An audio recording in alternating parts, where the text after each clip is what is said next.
Talagang purong tinta lang ang kusip yan o may halo ka nga?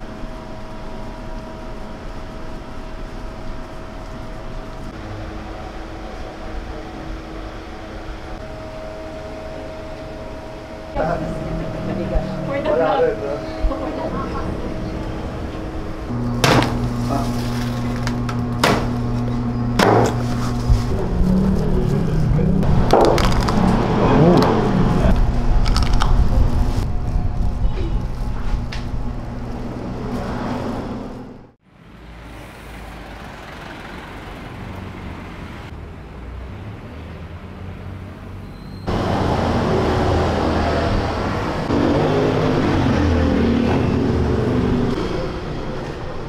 Ako po si Marvin Ryan Alaw. Ako po yung founder ng Magellan's Lechon. Ako din yung may-ari. So we started in Parian, Cebu City during the pandemic. We started in downtown Colon during August of 2021. Parang ano lang kami, stall. Nag-grow kami into a eatery. Paano naging Magellan's Lechon? Because yung store namin is facing Heritage Monument of Cebu. Statue nila Lapu-Lapu kaharap sa store namin. So kaya parang biglang na-pop up, what if pangalan natin Magellan, tapos ito Lechon. Pinag-isa namin, Magellan is historical figure ng Cebu, tapos yung Lechon is delicacy ng Cebu. Ito yung pinag-isa namin.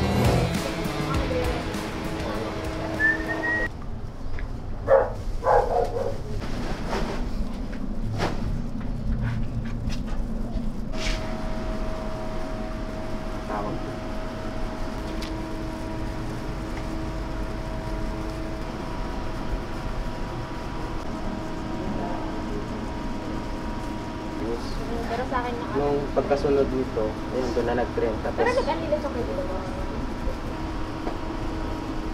kami dito, iba-iba ng buhay namin dito. Talagang purong tinta lang ang Halo to, chet, kasi malapot. Yung viscosity, tumaas. Tapas. Mga iba naman. Dito tayo sa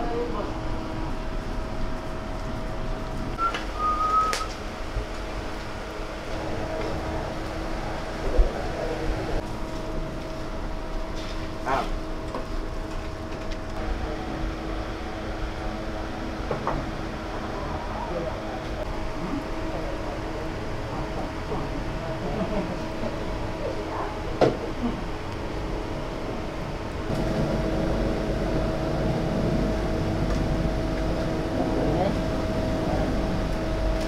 Tingin mo sa kabilang tenga.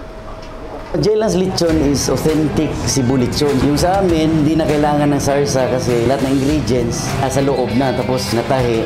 Yung lechonero namin is coming from Cebu. Sarap namin is, kung ano yung matikman mo sa Cebu, yun talaga, same quality, same taste.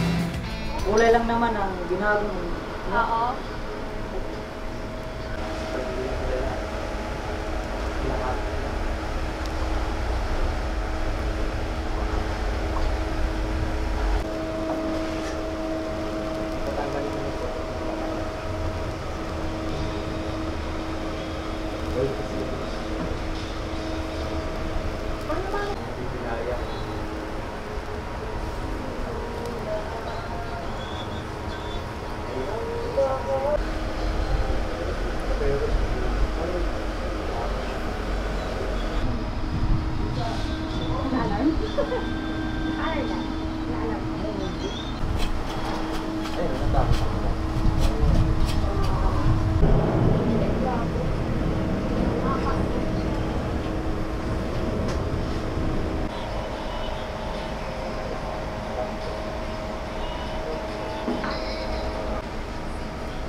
Sunog.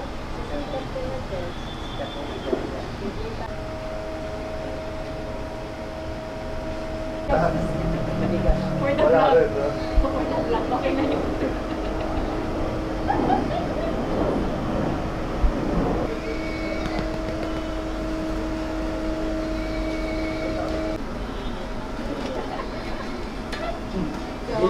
Bilis naman.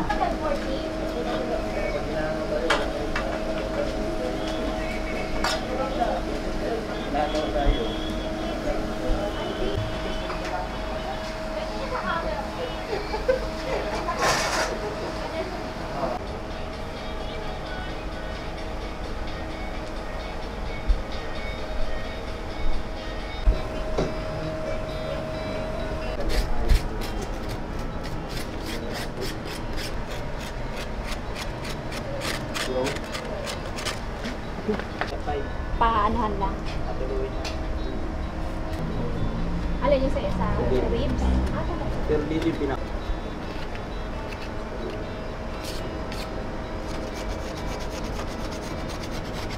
Bago. Uy, vlog natin yun. Boss, tayo. Tayo mo na mag-post. Yung concept po ng Unli Lechon started also during the pandemic nung nag-start kami kasi during that time, lockdown sa Cebu, medyo naka-quarantine lahat. Nag-start kami, yung 20 kilos na baboy, like 3 kilos lang yung nababawas.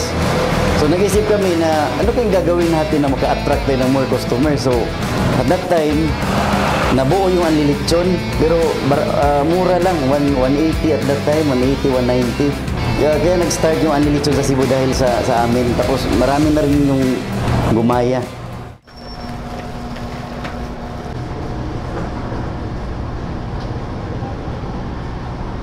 Appetizer. Oh.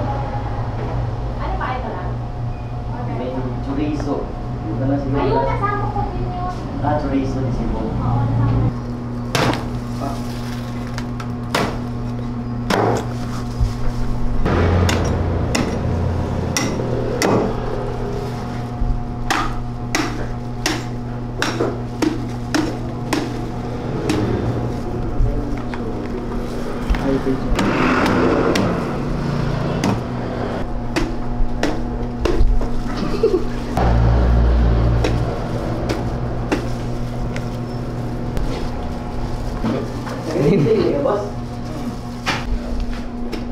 Mamaya. Hintay ko na eh.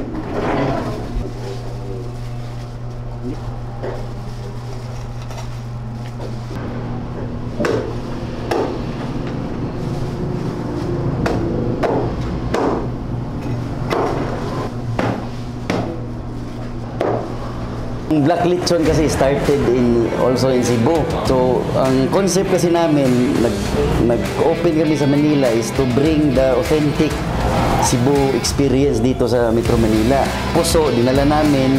Siyempre yung authentic Cebu Lechon na yung without sarsa.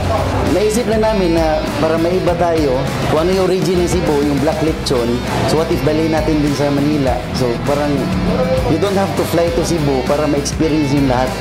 Lahat nandito na sa Pateros, sa Magellan's Lechon Pateros.